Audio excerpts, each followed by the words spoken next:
Ahead of tomorrow's State of the Nation address, what does the agriculture sector hope to hear? What should it hear? How important is that for the price you pay for food?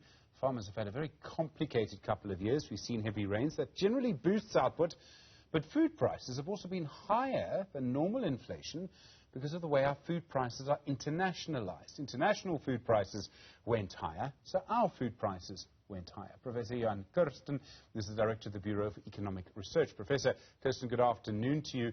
When we look at the agriculture sector, promises have been made. What kind of help should it be getting from government? What kind of policy should we hear tomorrow?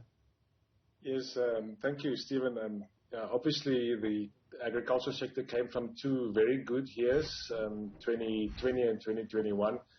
And so it's on a good footing, and with the rains, as you've mentioned, much of the interior, especially the western side of the interior, has benefited tremendously. So there's some relief for the farmers in the Karoo, in the Free State and so on. And obviously there's some other damages elsewhere.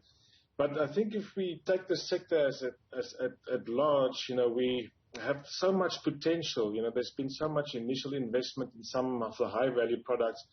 But there are a few little foxes in the orchard, I would say, that is going to delay and reduce our efforts tremendously. And I think it impacts on the economy at large, and it's the whole issue of economic sabotage, I would call it. The whole problem of amazing vandalism, of rail, of roads, of our electricity cabling.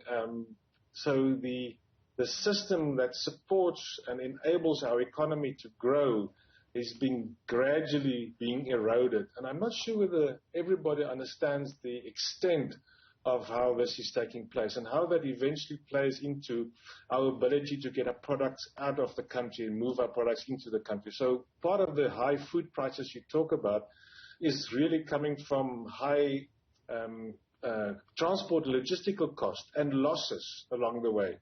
So this is a big worry for us. So I would say if we can have a wish list in the SONA tomorrow, is some extreme intervention from the security establishment in terms of protecting our rail systems, protecting our roads, protecting and preventing vandalism and preventing unrest that destroys the ability to grow the sector. But fundamentally, we have a major export industry now in deciduous fruit through to apples and pears now, and also in citrus.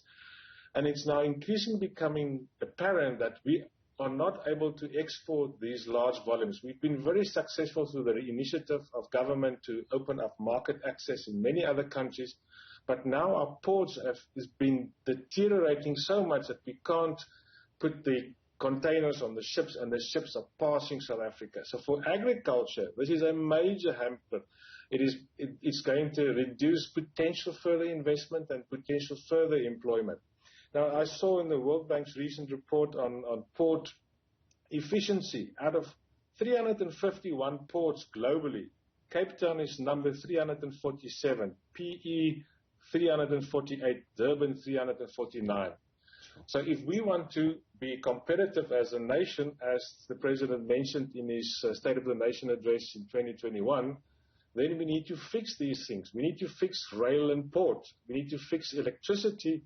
And then on top of that, we need to ask the question to the Department of Water Affairs, why are there delays in investing in our dams, increasing the height of the wall of the Klein Willem Dam, and also some other infrastructure projects that have been delayed for more than 8 years, just because there's not a signature, not a finalization of the tender.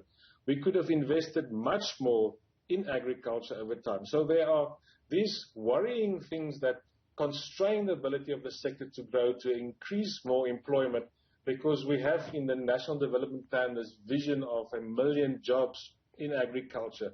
But these things that I've just mentioned today are really worrying us in terms of the future growth of the sector. But I must add that there's also the importance of being inclusive and ensuring that black farmers participating in this high value chain, and therefore we need to think about the mechanisms to do that. And therefore the land agency that the President announced in State of the Nation Address 2021 needs to be actioned on, and that could be an enabling process that would really make a difference to our inclusive growth picture. There's a lot to look at here. I mean, you can imagine trying to transport, let's say, grain or oranges on railway. Well, you can't do that. When you get it to the ports, well, Transnet's been hacked. I mean, that's just two examples.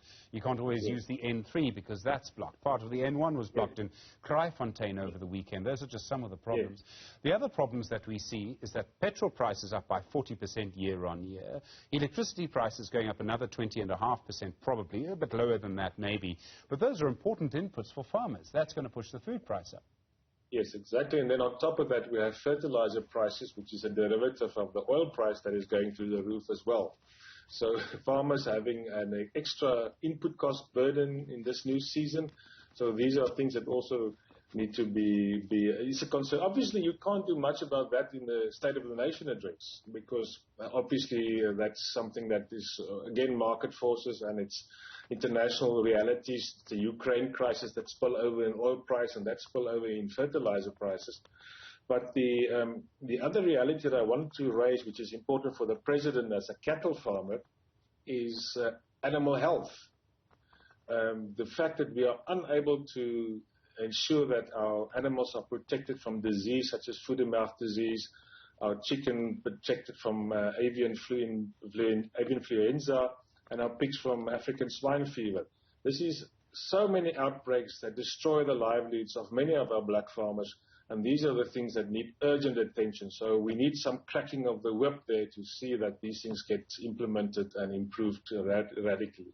So, I mean, in some ways, food prices have stayed the same, and in some ways they haven't. If you live in an urban area and you're lucky enough to live next to a very big supermarket, you can probably still get a loaf of unsliced bread for R9.99. If you live in other areas, you will not be able to do that. The price of potatoes can double and halve within 1 year because of rain in, of all places, Limpopo. But this leads us to another bigger question of, do we need any kind of intervention in our food market? There are a couple of ways you can do it. In some countries, they actually try and regulate the price of goods. Very difficult to do. Leads to what's called perverse outcomes, disincentives. Another way to do it is to try and give people money. So we're talking about a basic income grant. Is there any particular intervention you would recommend? I imagine you may have a longer list of interventions you would argue against. Yeah, you're right, Stephen. I'm not a fan of controlled prices because that, as you said, bring perverse outcomes. Obviously, there is issues that you can improve in your efficiencies in your government system, your enabling environment. You know, if we can have a capable state in many aspects, you know, from security through to improve investment, you know, those things will create jobs. So I'm always on the ability to create more jobs as a way to provide people with affordable, the ability to afford food.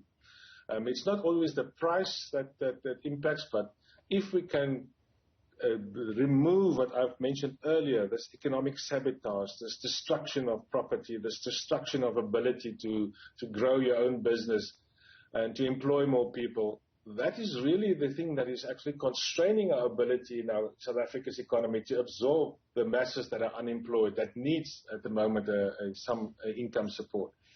For the immediate future, one would probably have to deal with this, but for the long term, we need a sustained growth and to move away from just the 1.9% growth in this year. So we need, as a government, to see how we deal with the critical aspects that destroy our economic infrastructure, which deter investment, deter growth, deter expansion of businesses, and therefore prevent employment and increased employment. And I think that's the way, if you want to solve it in a sustainable way, that's the route to go, because our fiscus is going to have it very difficult to support a basic income grant of anything above 2,000 Rand per household per year.